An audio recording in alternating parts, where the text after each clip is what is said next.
하나, 둘. 감사합니다. 이병호 국가정보원장의 임하 이봉영.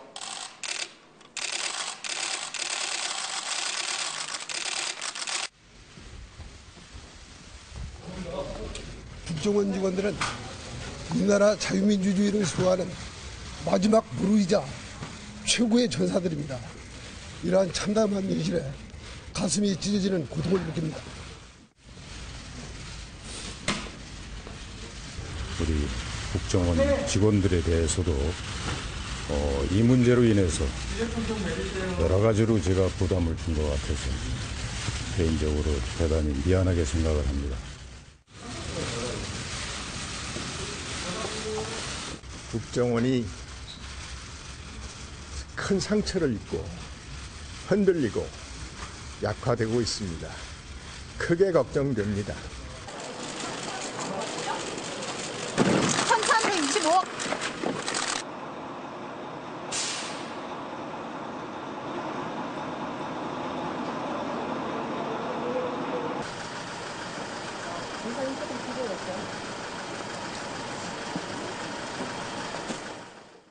자, 지금 전직 국정원장의 모습들을 쭉 연속해서 보셨는데 안전기획부가 국가정보원, 즉 국정원이죠. 국정으로 이름이 바뀐 게 1999년입니다. 그 이후에 12명의 국정원장이 자리를 했습니다. 그런데 그중에 5명이 이런저런 이유로 사법 처리를 받았습니다. 특히 박근혜 정부 국정원장 3명이 지금 동시에 검찰 수사를 받고 있습니다. 국정원 도대체 무엇이 문제일까요? 그리고 무엇을 해야 하는 걸까요? 영상에 나가는 동안 지금 4분 패널께 써달라고 부탁을 드렸는데 한 분 한 분 보겠습니다. 먼저 최민희 전 더불어민주당 의원께서. 네, 안녕하세요. 예, 뭐라고 쓰셨습니까? 국정원이 자기 자리를 찾으려면 예. 이번에 국정원의 적폐가 철저하게 청산되고 책임을 확실히 물어야 길이 열린다 이렇게 네. 생각합니다. 네, 지금 이제 화면에 보시면 남재준 원장이 예. 국정원 직원들은 자유민주주의 최후 보루다 이런 얘기를 했고 또 이병호 원장은 국정원이 상처를 입고 있다 이렇게 얘기를 합니다. 그런데 자유민주주의를 수호해야 될 최후 보루인 국정원이 국가적 범죄 행위, 현실정치 개입, 국정원법 위반 이런 일을 저질렀을 때 그러면 자유민주주의의 최후 보루기 때문에 덮고 가야 되냐. 그건 아닌 것 같습니다. 그래서 저는 늘 만약에 미국의 CIA가 정파적인 목적으로 현실 정치에 개입하고 우리나라는 댓글이지만 또 미국식 방식으로 범죄를 저질렀다면 미국은 어떻게 했을까?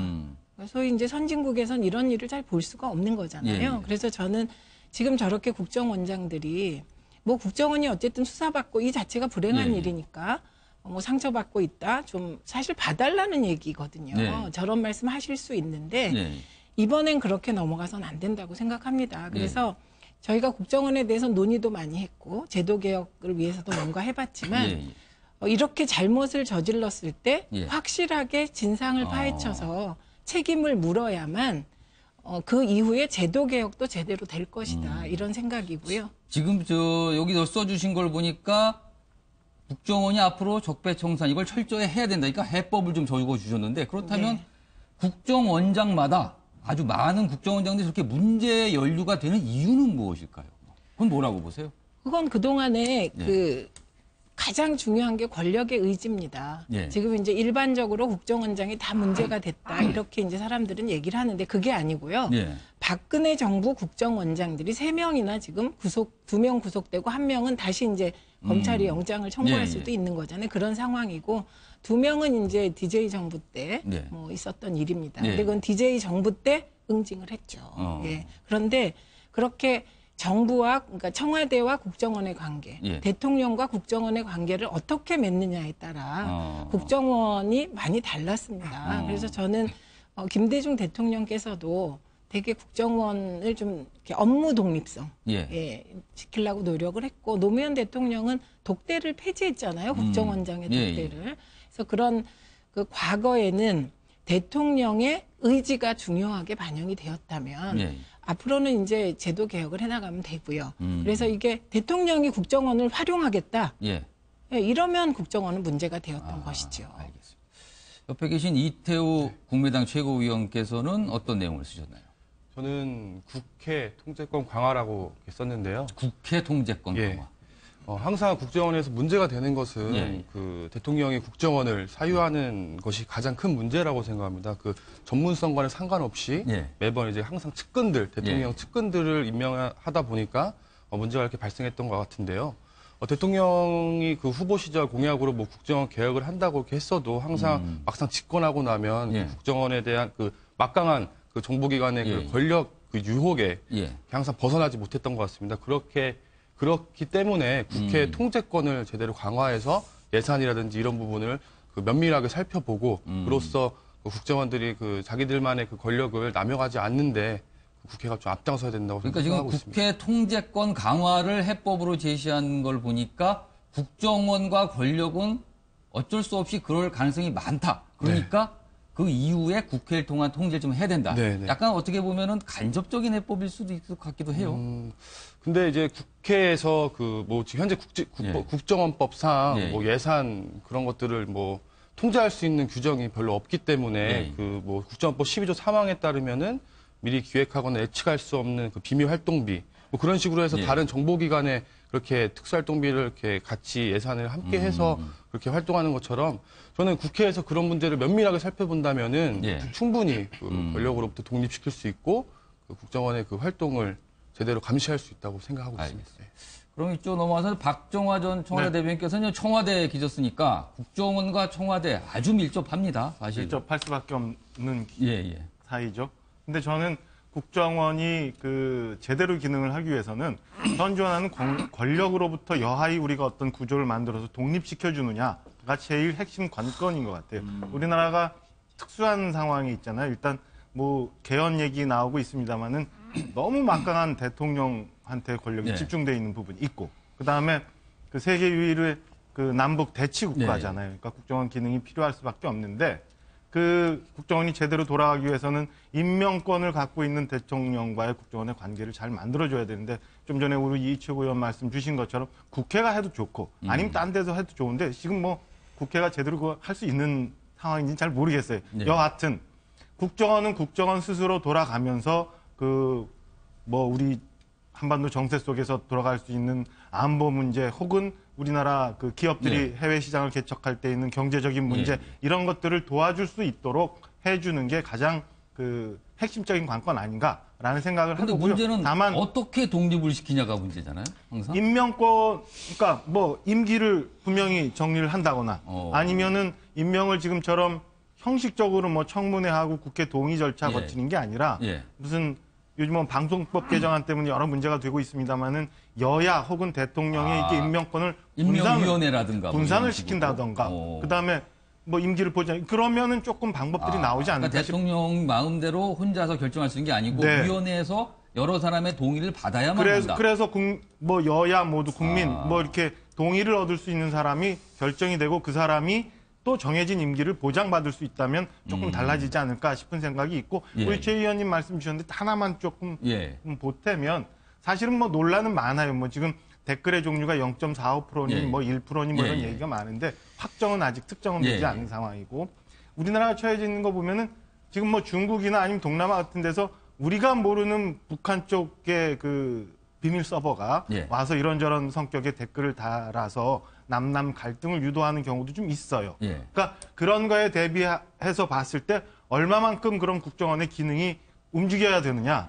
그다음 뭐 이런 부분은 한번 고민해 봐야 될 거고 그다음에 그 적폐청산에 대해서 좀 말씀을 하시는데 사실은 국정원에 굉장히 많이 보관되어 있는 정보들이 있잖아요. 그러니까 그 정보들을 지금 적폐청산위원회라고 해서 그 열람해 보고 그 정보들이 그럴 거라고는 생각지 않고 뭐 믿고 싶지 않지만 또 어디선가 이렇게 이상하게 흘러 다닐 수도 있고 뭐 이런 것들이 갈 수는 이런 일이 생기지 않게 지금 적폐청산을 하면서도 잘못된 부분은 그 부분은 골라내더라도 이 기관 자체가 국정원이라는 기관 자체가 그 골병을 들고 멍들고 애초에 하고자 하는 기능이 훼손되는 일은 없도록 현 정부가 그건 좀 잘 감안을 했으면 하는 바람도 알겠습니다. 좀 있습니다. 자, 지금 오래 기다리는데 현경병 전 국회의원께서는 어떤 걸 쓰셨습니까? 예, 국정원이 예. 북한이 가장 두려워하는 기관이 되어야 예, 된다. 지금 우리 앞에 닥쳐 있는 제일 당면한 현실 문제 예, 때문에 그렇습니다. 북한의 이제 핵 미사일 위협 이런 부분에서 군사적 차원에서 국방부를 중심으로 해서 진행할 부분이 있는 반면에 현대 사회에서 특히 앞으로는 예. 이 정보 차원이 굉장히 중요합니다. 예. 그래서 정보 수집과 분석, 예. 운용 이런 부분에서 국정원 역할이 중요하기 때문에 제가 예. 말씀을 드렸고 예. 그리고 앞서 세 분 말씀에 다 타당성이 있는데 제가 볼 때는 국정원은 본질적으로요 예. 대통령의 의지에 전적으로 달려있다 보시면 됩니다. 다 들여다볼 수 있습니다. 그리고 대통령의 의지로 얼마든지 정치적 기능을 없앨 수가 있습니다. 앞으로 해야 될 부분이 이번에 문재인 대통령도 꼭 그 부분을 하실 일인 거지 예. 그런 차원에서 되는 것이고 저는 뭐 꼭 바라고 싶은 거 하나를 덧붙인다면은 예. 사실은 지금 우리 당면 현안 때문에 북한 문제를 제가 말씀을 드렸습니다만은 예, 예. 이제 지금 4차 산업혁명이라든지 예, 예. 우리 해외 정보, 산업, 과학기술 국정원은 해야 될 일이 되게 많아요. 예. 지금까지 잘 해왔지만 예, 예. 이런 본질적인 기능 아닌 부분 때문에 흔들리고 있는데 이런 본질적인 역할과 기능에 충실할 때가 빨리 와야 되겠죠. 그럼 이 대통령의 사실 의지가 제일 중요하다 그러는데 그 대통령의 의지가 좀 이상하다면 그럼 국정원은 또 이상해지는 거 아닙니까? 아니 바로 그래서 예. 근대 사회 이후에 대통령이 예, 예. 워낙 1인 권력을 가지기 때문에 예, 예. 한국도 지금 제왕적 대통령이라 그래서 예. 상당히 과도할 정도의 예, 권력을 예. 가지고 있기 때문에 국회라든지 여러 권력의 분산, 견제, 균형 이런 부분을 이야기를 하는 거거든요. 사실은요. 지금 우리 국민 전반의 의식 수준이나 예, 예. 정치 수준하고도 이게 맞물려 있어요. 예, 예. 그래서 이번 정부에서라도 국정원이 본래 기능을 찾는 것에 충실해 주는 것이 예, 예. 우리나라 뭐 민주 정치나 정치 문화 전반적인 차원에서 가야 될 방향인 거죠. 최민희 전 의원께서 지금 바로 발언기를 요청하셨는데. 네, 예. 이제 박 의원님 예, 예. 말씀하신 약간 반론이 있으신 것 같습니다. 반론이라기보다는 해명을 예, 예. 드리겠습니다. 지금 국정원 적폐청산위원회가 예. 국정원의 서버에 접속하거나 뭐 자료를 보거나 그런 건 아니고요. 물론 국정원 적폐청산위원회의 위원들은 국정원장이 주는 비치 접근권을 가지고 있습니다. 비밀 자료를 취급할 수 있는. 근데 그런 건 아니고요. 국정원 적폐청산 TF가 이제 이게 자꾸 외부 사람으로 구성됐다는 오해를 하고 계시던데 그건 국정원 내부 직원하고 파견 검사로만 이루어져 있습니다. 적폐청산 TF는. 예, 예. 그런데 또 그 적폐청산 TF가 서버에 접속하는 게 아니고 예, 예. 국정원 내에서 본래 그 서버를 관리하는 업무를 하는 분에게 이제 적폐청산 TF가 요거를 봐달라 그러면 아. 그 한 사람이 하고 있다. 그러니까 그분이. 간접적으로 욕을 통해서 자료를 그렇죠. 받게 그러니까 되는 거군요. 자의적으로 이제 아. 아무나 막 위원이라고 해서 접근한다 이런 생각은 아닌 것 같고요. 요거는 조금 논의를 해볼 필요가 있는 게 요 대목입니다. 아까 예, 예. 말씀하셨는데 대통령의 의지가 가장 중요하죠. 지금은 예, 예. 헌법 개정이 안 되었기 예, 예. 때문에. 그런데 예를 들면 남재준 전 원장 같은 경우는 제가 그때 국회에 있을 때 국정원장이 되신 분인데 예. 우리 당 의원들께서도 잘할 거라고 되게 좋은 평가를 받았거든요. 네, 그래서 이제 저는 이렇게 생각합니다. 대통령의 의지가 잘 작동되도록 하는 것은 제가 보기엔 국회와 사회적 압력으로밖에 안 되는 것 같고 대통령을 잘 뽑아야 되는 것이고요. 예. 그다음에 국회가 통제한다면 국회가 인사권을 갖겠습니까? 뭘 하겠습니까? 그건 안 되고 예. 다만 이번에 특활비 문제처럼 사후에 특활비를 들여다볼 수 있는 제도. 그래서 좀 깨알 같은 국회가 통제할 수 있는 걸 마련하면 조금 낫지 않을까 하는 생각을 합니다. 굳이 하나만 보태면 예. 저는 뭐 그런 면에서 최 의원님 말씀을 반박하는 건 예, 아닌데요. 우리나라 권력 구조상 처해 있는 상황이라면 예. 그 안에서 일하는 사람들이 그러니까 자연인 뭐 국정원 그러니까 뭐 남재준 전 원장이나 뭐 혹은 대통령 뭐 문재인 대통령 이렇게 자연인이 아니라 대통령이라는 직위에 대해서 충성하는 것. 국정원장이라는 직위에 대해서 충성해서 대한민국이 잘 가게 하기 위해서 일했던 그 순수했던 공직자들은 어쩔 수 없는 상황이 있어서 뭐 일탈적인 행위가 있었던 공직자들은 적폐청산 하면서도 보호해 줘야지 되는 거지. 그 사람들도 다 몰아서 범죄인 취급하는 거는 우리 사회적인 근간이 그거 무너지는 관련해서 제가 하나 질문 드릴게요. 지금 사실은 박근혜 정부의 국정원장들이 이 특활비 때문에 그랬거든요. 대통령이 요구한 특활비를 준 이유로 지금 다 검찰 수사를 받고 있는데 과연 대통령이 돈을 달라고 요구했을 때 이걸 거절할 수 있는 국정원장이 얼마나 있을 수 있을까라는 부분도 좀 생각해 볼 수 있지 않을까 싶은데요. 저는 없을 것 같아요. 그러면은 없을 것 같아요. 그러니까 아까 전제에서 모두에서 말씀드린 것처럼 우리나라 구조가 일단 대통령의 권한이 너무 막강하고 대통령의 국정원장을 임명하고 그다음에 그 견제받지 않고 쓸 수 있는 특활비가 충분히 있고 그럼 당연히 달라고 하면 저 같아도 이거 어떻게 그러니까 해야 못 되지 주겠다 하는 고민할 순간 이건 자리를 내놓고 나가야 그렇죠. 되지 않을까 싶기도 해요. 그러니까 그런 상황이니까 그거를 책임져야 되는 기관의 수장들이거나 아니면 직접적인 지시를 받고 거기에 한거하지 못했던 사람들에 대해서는 책임을 지어야 되지만 이태우 최고위원께도 어떻게 생각하세요? 그 문제는. 아까 앞서 말씀드렸던 것처럼 그 국회에서 그런 예산을 면밀하게 들어볼 수 있다면은 그 국회 눈치를 봐서 그러니까 국회가 무서워서 못 줄 것이다. 네, 그러니까 지금 뭐 예산을 아예 그 국회의원 1인, 정보위원회 소속 의원 1인이 다 들어가서 면밀하게 살펴볼 수가 없는 거거든요. 보좌진도 들어갈 수도 없고 전문위원도 한 명밖에 없는 상황에서 당연히 그 몇천억 되는 예산을 국회의원들이 면밀하게 살펴볼 수가 없다 보니까 대통령도 국회 차원에서 그렇게 뭐 압박이 들어오고 견제가 된다면은 그렇게 쉽게 돈을 이렇게 내놓으라고 하지 못할 것 국정원장이 같습니다. 눈치 볼 사람을 좀 여럿으로 분산을 시켜놓으면은 한 사람 말만은 안 들을 수가 있다. 뭐 이런 내법이 됐지. 말씀하세요. 지금 뭐 화면에도 나오고 있습니다만은 국정원장이 지금 초점이 맞춰져 있는 것 같은데 사실은 요 전제부터 하겠습니다. 모든 감시받지 않는 공공기관은 없어야 됩니다. 그리고 그 기관으로 국회로 하는 것은 다른 나라에서도 하고 있고 합당하고 그 부분에 이제 절차적인 게 보강이 되면 되는데 사실은요, 이 국정원 내용으로 들어가면 저는 두 가지 부분은 조금 지적하고 싶은데 하나는 뭐냐면은 국정원은 국정원장이나 1, 2, 3차장보다 예산 부분을 비롯해서 지금 말씀하신 특수활동비 청와대에 보낸 부분들이 거의 다 기조실장 문제입니다. 그렇죠. 기조실장이 이걸 다 관리를 하죠.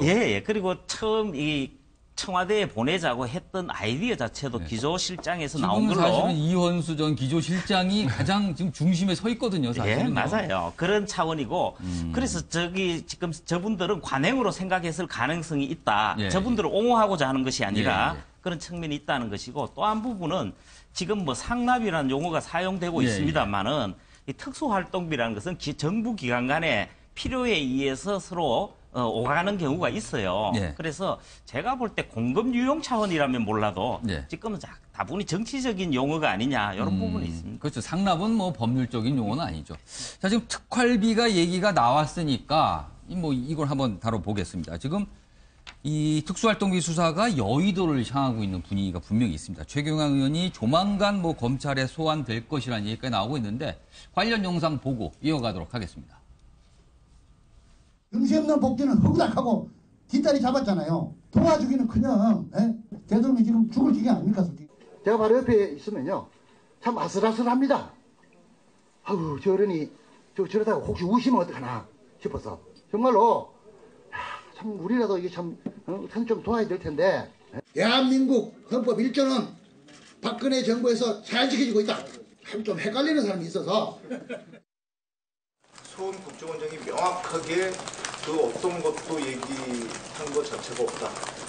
예를 들면 뭐 정보위원한테 얘기한 것도 없고 뭐 수사가 불가피하다는 얘기, 국회 측에 돈을 받은 의원이 있을 가능성이 있다는 얘기도 없고 이거에 대해서 담당 신문사에 뭐 그런 일이 없다는 사실을 알렸고 이에 관련한 법적인 조치를 검토하고 있다.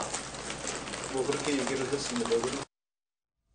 최경환 의원이 소속된 뭐 한국당은 지금 특활비 문제로 사실 벌컥 뒤집혀진 상황입니다. 그런데 이 야당뿐만 아니라 여당 의원들에게도 국정원에 돈이 전달됐다는 얘기가 나왔었죠. 물론 국정원에서는 이걸 완강히 부인을 했습니다. 절대 아니라고 했죠. 그렇지만 의원들이 여전히 국정원으로부터 뭔가를 좀 받은 게 아닌가라는 이런 시각, 그리고 과연 특활비에서 자유롭게는 시각 분명히 있습니다. 그래서 최민희 의원님, 민주당 쪽은 이 문제를 지금 보는 분위기가 좀 어떻습니까? 지금 김병기 의원이 얘기하는 거 보면 일단 일부 언론에서 보도한 여야 5명이 국정원 특활비를 받았다는 부분에 대해서 국정원은 이게 사실이 아니면 언론사에 해명하고 그래도 보도가 고쳐지지 않으면 법적 예. 대응까지 고려하고 그렇게 있다. 이렇게 얘기하는 얘기했어요. 거잖아요. 그런데 저는 저 부분은 뭐 제가 별로 믿질 않습니다. 어. 예, 왜냐하면 뭐 과거에도 보면 예. 뭐 언론 보도에 대해서 이런저런 법적 대응한다고 얘기해서 하는 걸 잘 못 봤고요. 하는 네. 걸 못 믿겠다는 네, 말씀이신가요? 그래서 저렇게 강경하게 나오는 것이 예. 별로 믿업지 않나요. 아. 국정원이. 그다음에 저는 여야를 막론하고 예. 국정원 특활비를 예. 법적 근거 없이 받았다면 어. 저는 그거는 뭐 책임을 피할 수 없다고 봅니다. 어. 그런데 이제 다만 저는 이런 생각을 제가 합니다. 다른 의원들은 이거 뭐지? 좀 이런 분위기가 예. 있는 거 맞고요. 그런데 당시에 여야가 분명히 있잖아요. 예. 그리고 국정원이 과연 야당 의원들에게 특활비를 줬을 때 예. 그 왜 줬겠냐. 그건 결국 구색 맞추기로 주는 거 아닙니까? 음. 기본적으로 이제 여당 쪽이 대상이 되는 거고 야당은 뭐 일종의 보험을 든다거나 아. 또 더하면 적금을 드신다거나 국정원이 이런 차원이 아니었을까 싶어서 예, 예. 그렇게 받았더라도 문제라고 생각하고 예. 예, 저는 뭐 여야 다 책임져야 하고 이번에 철저하게 밝혀졌으면 좋겠습니다. 이 최민희 전 의원님 말씀을 들어보니까 과연 여야 모두가 특활비에서 자유롭겠냐, 이게 자유롭지 않을 수도 있다라는 느낌이 좀 드는 것 네. 같긴 하네요. 네. 근데 아직은 모릅니다. 네. 아직은 뭐 구체적인 조사가 이루어진 바가 없고 국정원은 부인하고 있기 때문에 모르지만 글쎄요, 한번 뒤져 볼 만한 일은 아닌가 싶기도 합니다.